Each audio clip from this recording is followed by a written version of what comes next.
స్త్రీలు తమ రొమ్ములపై వస్త్రాలు కప్పుకుంటే రొమ్ములు కోసేసేవారు.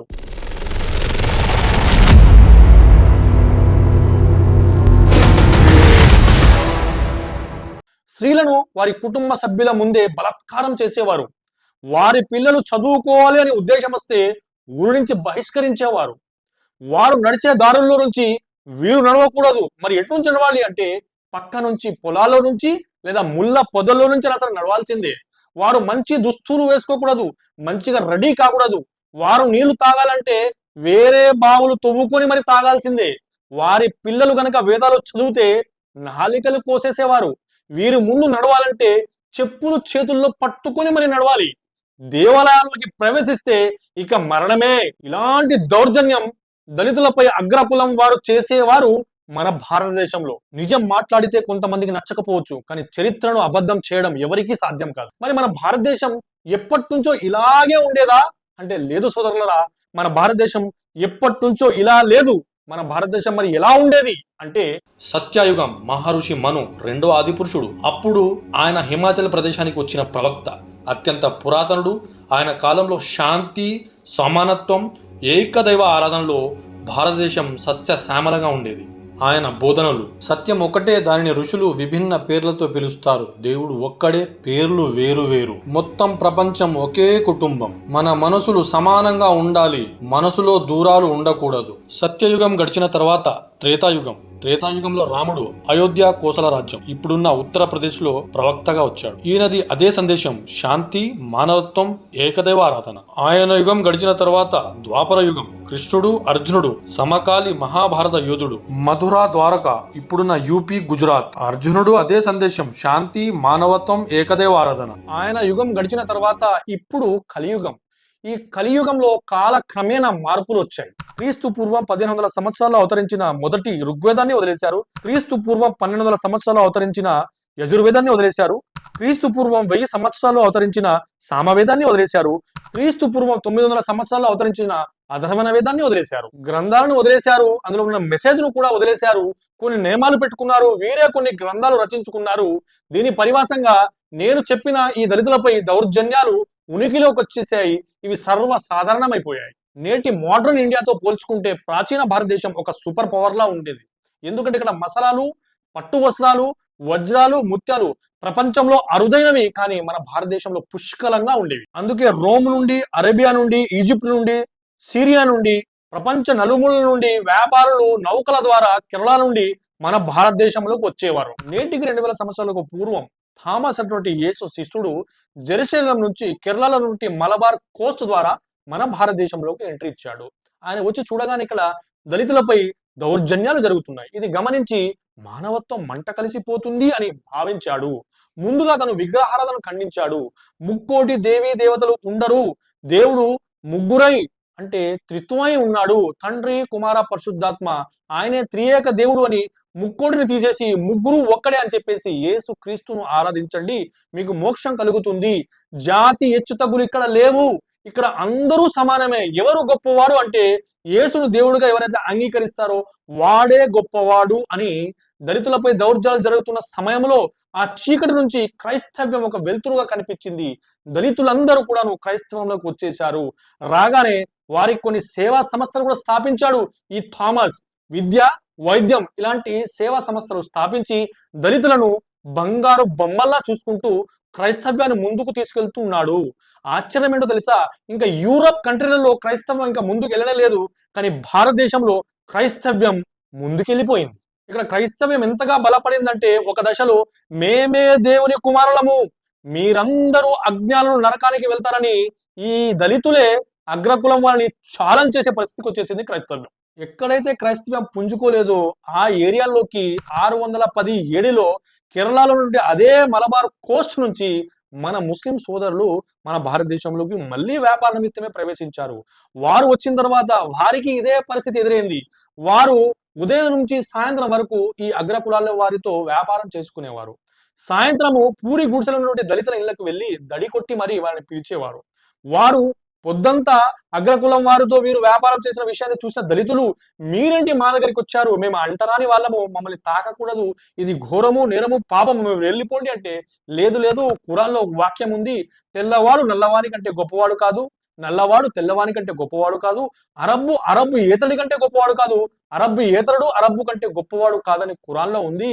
మరి ఎవరు గొప్ప అంటే, ఎవరైతే యథార్థంగా అల్లాహ్ను తెలుసుకుంటాడో వాడే విశ్వాసి, వాడే అరబీ భాషలో ముస్లిం, వాన్నే విధేయుడు అంటారు. మీరు కూడా నాతో సమానం కావాలంటే మీరు అల్లాహ్ను విశ్వసించాల్సిందే అని వారికి సందేశం ఇచ్చేవారు. ఆ తర్వాత మీ ఇంట్లో ఏమైనా తినడానికి ఉందా అంటే వీరు దళితులు ఏడ్చేసేవారు. మా ఇంట్లో మీరు భోజనం చేస్తారా అని ఆశ్చర్యపోయేవారు. అరబు కల్చర్ ప్రకారంగా ఒక పెద్ద కంచంలో అందరూ కూర్చొని తింటారు. ఇది తిని సమానత్వం ఏంటో వారికి తెలియపరిచారు. అప్పుడు అన్నారు వీళ్ళు, దేవుడు ముక్కోటి కాదు, ముగ్గురు కాదు, ఒక్కడే ఆయన అల్లా, ఆయన నమ్ముకుంటే మీరు మేము సమానమైపోతాము. ఎవడైతే ఆ సృష్టికర్త నమ్ముతాడో వాడే గొప్పవాడని ప్రచారం చేసి ఆ దళితులో గుండెల్లో స్థానాన్ని సంపాదించుకున్నారు. వారందరూ ఇస్లాంలోకి తండోపతండలుగా రావడం మొదలైంది. ఇది చూసి కొంతమంది అగ్రకులం వారు కూడా ఆ తర్వాత మెల్లిమెల్లిగా ఇస్లాంలోకి రావడం మొదలైంది. ఇది భారతదేశం యొక్క చరిత్ర. ఇప్పుడు 3 వర్గాల వారు చేసినటువంటి 3 తప్పుల గురించి మాట్లాడుకుందాం.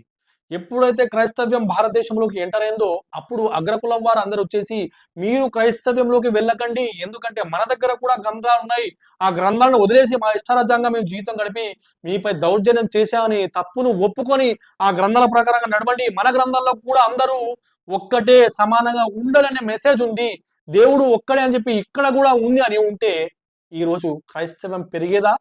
పెరిగేది కాదు సోదరులారా. మరి తప్పు ఎవరిది అంటే మన భారతీయుల అగ్రకులం వారిది కాదా? ఇప్పుడు క్రైస్తవులు చేసిన తప్పు. సెయింట్ థామస్ వచ్చేసి యేసు దేవుడు బైబిల్ ప్రకారంగా మీరు ఉండండి అని చెప్పేసి ఇక్కడ నుండి సంస్కృతిని, ఇక్కడ నుండి గ్రంథాల నుండి మెసేజ్ను చూడకుండా వాటిని చదవకుండానే కొత్త మెసేజ్ అని చెప్పి ఇంట్రడ్యూస్ చేశారు. ఎక్కడైతే మహర్షి మని ఉన్నాడో తన సంతతి నుంచి అలా అరబు నుంచి మొదలుకొని ఇలా యేసు వరకు వచ్చి యేసు ద్వారా మళ్ళీ భారతదేశానికి తిరిగి ఆ బైబిల్ వచ్చింది కదా, మరి అది కూడా మహర్షి మను సంతతి నుంచే వచ్చింది అన్న విషయాన్ని సెయింట్ థామస్ మర్చిపోయి ఇక్కడ ఉన్నటువంటి వేదాలను అసలు చూడకుండానే వాటిని పట్టించుకోకుండానే ఈ దౌర్జన్యంపై పోరాడాలని చెప్పేసి కొత్తగా బైబిల్ ఇంట్రడ్యూస్ చేసి వారందరినీ కూడా క్రైస్తవంలో కలిపేసి ఒక వర్గాన్ని ఏర్పాటు చేశారు. ఇదే పొరపాటు మన ముస్లిం సోదరులు కూడా చేశారు. మహర్షి మను అంటే నూ అలైహిస్సలాం అంటారు. ఆ నూ అలైహిస్సలాం సంతతి నుంచి అటు అరబు వైపునకు ఒక బెల్ట్ వచ్చింది. అందులో యాకూబు, ఇస్మాయిలు, ఇసాకు, మూసా, ఈసా, ఇబ్రాహీం వీళ్ళందరూ ప్రవక్త సంతతి నుంచి యేసువారు, ఆ తర్వాత మళ్ళీ మొహమ్మద్ ప్రవక్త వారు కూడా అటు వైపునకు వచ్చారు. అదే మొహమ్మద్ ప్రవక్త గారు ఇచ్చినటువంటి ఖురాన్ గ్రంథాన్ని తీసుకొని మళ్ళీ భారతదేశానికి వచ్చారు.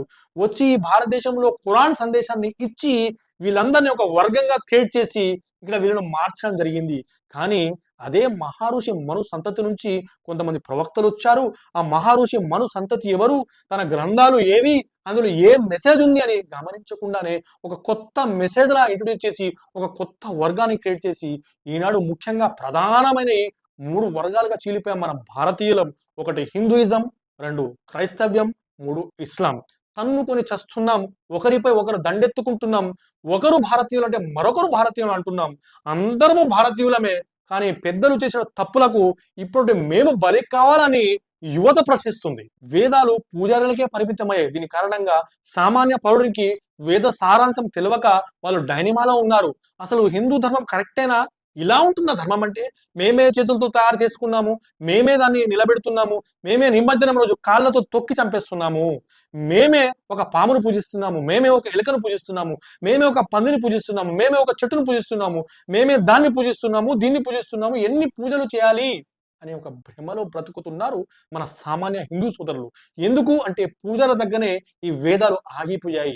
ఈ వేదాలు కనుక మన సామాన్య పౌరుల దగ్గర కూడా వస్తాను, అందులో సమాచారం కనుక యాజ్ ఇట్ ఈజీగా ప్రతి హిందూ తెలుసుకుంటే ఇవన్నీ ట్రాప్ అని వదిలేసి ఏకదేవారణ చేసి జనాల్లో మంచి మెసేజ్ ఇచ్చి మానవతాన్ని పెంపొందించుకుంటూ సనాతన ధర్మాన్ని పునర్నిర్మాణం చేసే అవకాశాలు ఉన్నాయి మిత్రులారా. కనుక నేను చెప్తున్నాను, ప్రతి వ్యక్తి కూడా వేద సారాంశం చెయ్యండి. వేదాలు ఉండే మెసేజ్ను మీకు అర్థమైనట్టు వాళ్ళకు అర్థమైనట్టు కాదు, యాజ్ ఇట్ ఈజీగా దేవుడు పంపినట్టుగా అర్థం చేసుకునే ప్రయత్నం చేయండి. ఇప్పుడు పరిష్కారం ఏంటి? ముందుగా హిందూ సోదరులు బైబిల్, ఖురాన్ కూడా మహర్షి మను సంతతి నుంచి వచ్చినటువంటి ప్రవక్తల ద్వారా వచ్చిన గ్రంథాలు అని బలంగా నమ్మాలి. క్రైస్తవులు, ముస్లింలు ఏదైతే వేదాలు ఉన్నాయో ఇవి కూడా మహర్షి మను సంతతి వచ్చిన ప్రవక్తల ద్వారా వచ్చినటువంటి గ్రంథాలు అని బలంగా నమ్మాలి. ఇప్పుడు న్యాయం ఏంటి? కుల మతాల సుడిగుండాలలో బలి అయిన పవిత్రులెందరో. అగ్రకులం వారు దళితులపై చేసిన దౌర్జన్యాలను చూసే కదా క్రైస్తవం, ఇస్లాం వచ్చి వాళ్ళకు న్యాయం చేసి అందరూ సమానమైనటువంటి మెసేజ్ ఇచ్చారు. వారు గనక రాకపోతే ఇప్పుడు పరిస్థితి ఎలా ఉండేది? ఇప్పుడు కూడా ఎస్టీ, ఎస్సీ కేసెస్ పెండింగ్ లో ఉన్నాయి. ఎన్ని కేసులు పెండింగ్ లో ఉన్నాయో తెలుసా? ఇన్ని కేసులు పెండింగ్ లో ఉన్నాయి. ఇప్పుడు కూడా దళితులపై దౌర్జన్యాలు జరుగుతున్నాయి. వాళ్ళను కుల పేరుతో దూషించడము, వారిని మాది కూడా అని తిట్టడము, వాళ్ళని చులకన చూపు చూడడము, అగ్రకులం వారు దళితులపై చేసిన దాడులు నేటికి ఉన్నాయి. ఇప్పుడు కూడా ఉన్నాయి. వీరు రాకపోతే ఇంకా ఎలా ఉండదో పరిస్థితి ఒకసారి మీరు ఆలోచించండి. ఇప్పుడు ధర్మం ఏంటంటే ఇస్లాం, క్రైస్తవం వచ్చేసి మన భారతీయులకే మేలు చేశాయి. వీళ్ళ ద్వారా మనకు నష్టం ఎంత మాత్రము లేదు, లాభమే జరిగిందని భావించి ఇప్పుడు ఇక నుంచి మనం మతం మారకుండా ఉండడానికి మన వేద గ్రంథాల్ని పఠిస్తూ జీవితం గడిపి అందరూ శాంతియుతంగా ఉన్నాము. ఏదైతే నేను ముందు చెప్పినట్టు మెసేజ్ ఉందో అందరూ సమానంగా ఉండాలి, అందరూ వసుదైవ కుటుంబం అనేటువంటి ఏదైతే మెసేజ్ ఉందో దాన్ని పెంపొందిస్తూ ముందుకు తీసుకెళ్లి మన భారతదేశాన్ని ప్రపంచంలోనే ఒక అగ్రస్థానంలో నిలబెట్టే ప్రయత్నం చేస్తానని ఆశిస్తూ మీ సోదరుడు ఎస్ఆర్ విధయ్. మళ్ళీ మరొక వీడియోలో కలుద్దాం. అంతవరకు జై హింద్.